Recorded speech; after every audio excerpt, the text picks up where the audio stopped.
من حلم صغير بدا والحين يا كبرى، ودرب الطموح اللي عزمي فيه وداني، من روح الإبداع فيني ابتدت عبرة، ومجد اعتليته تحدته وتحداني.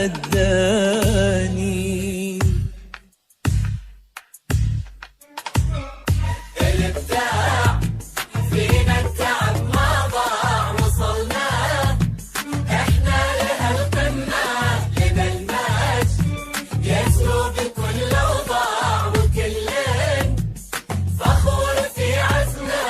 من حلم صغير بدا والحين يا كبرى، ودرب الطموح اللي عزمي فيه وداني، من روح الابداع فيني ابتدت عبره، ومجد اعتليته تحدته وتحداني. من حلم صغير بدا والحين يا كبرى، ودرب الطموح اللي عزمي فيه وداني، من روح الابداع فيني ابتدت عبره.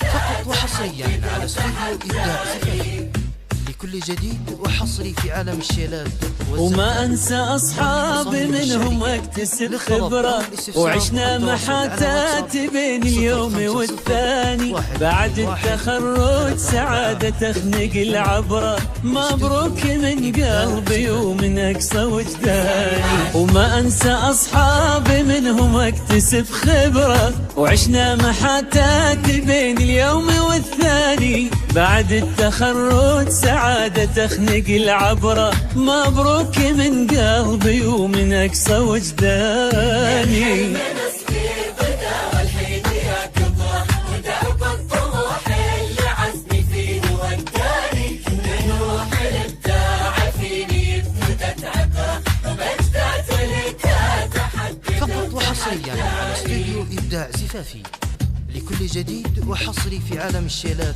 والزفاف والقصائد الشعرية. للطلب أو الاستفسار والتواصل على واتساب 050 121 3428. استوديو إبداع زفافي. درب مشيته وكنت اخشاه بالمرة، لكن منا اعتلى مكاني وشاني، بمشي في درب النجاح وعاود الكرة، برفع انا راسي كل من يوم وصاني. درب مشيته وكنت اخشاه بالمرة، لكن منا اعتلى مكاني وشاني، بمشي في درب النجاح وعاود الكرة، برفع أنا راسي كل من يوم وصاني. والقصائد الشعرية. للطلب أو الاستفسار التواصل على واتساب وداني 051 3428. استوديو إبداع زفافي. شكرا ابوي اللي عطاني دافع وقدره اني اكمل، وشكرا يومه جاني، من اجمل ايامي هذا اليوم اعتبره، امي تهنين وفيه الكل هناني. شكرا لكل من اعطاني دافع وقدره اني اكمل، وشكرا يومه جاني، والحمد لله وهذا اليوم اعتبره، من اجمل ايامي فيها الكل هناني. فقط وحصريا على استوديو إبداع زفافي لكل جديد وحصري من في عالم روح الشيلات الابداع فيني ابتدت عبره، ومجد اعتليته تحدته وتحداني. الابداع ما ضاع.